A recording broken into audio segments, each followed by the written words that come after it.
আসসালামু আলাইকুম। সবাই কেমন আছেন? আশা করছি ভালো আছেন। আলহামদুলিল্লাহ, আপনাদের দোয়ায় আমিও ভালো আছি। আজ রান্নাঘরে হাজির হয়েছি ৩ জন বন্ধুকে নিয়ে। আলু, বেগুন আর সিম। কেউ পাতলা, কেউ মোটা, কেউ আবার লম্বা। কিন্তু একসাথে এরা করে মজা।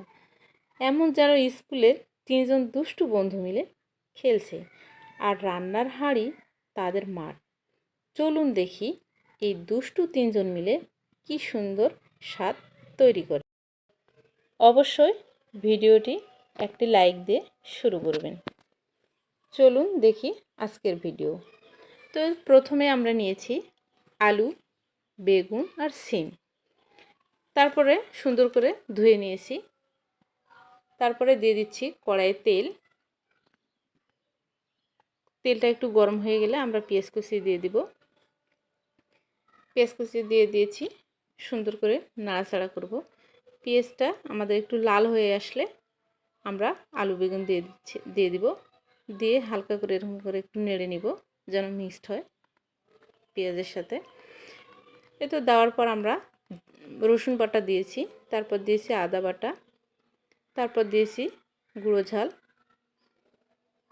তারপর দিয়েছি হলুদের গুঁড়ো, তারপর দিয়ে দিলাম জিরার গুঁড়ো, দিয়েছি সামান্য পরিমাণ লবণ। দেওয়ার পরে এভাবে সুন্দর করে নাড়াচাড়া করবেন। দেখেন সুন্দর করে অবশ্যই নাড়াচাড়া করবেন যেন সুন্দরভাবে মিক্সড হয়।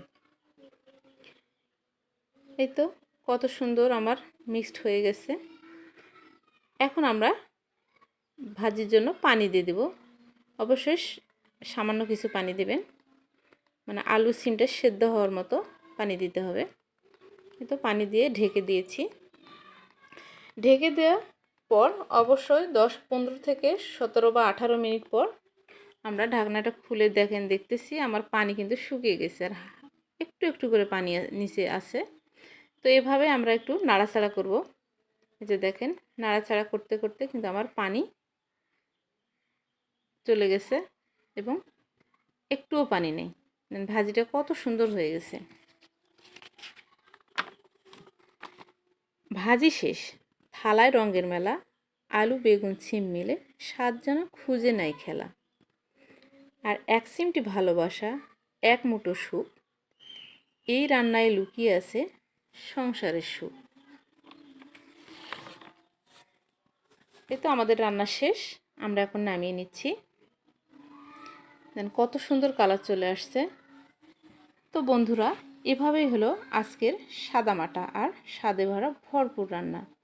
গ্রামগঞ্জে হোক কিংবা শহরের টেবিলে এই ভাজি সবখানেই দারুণ জমে। খেতে যেমন সহজ, রান্নাতেও তেমন ঝামেলাহীন।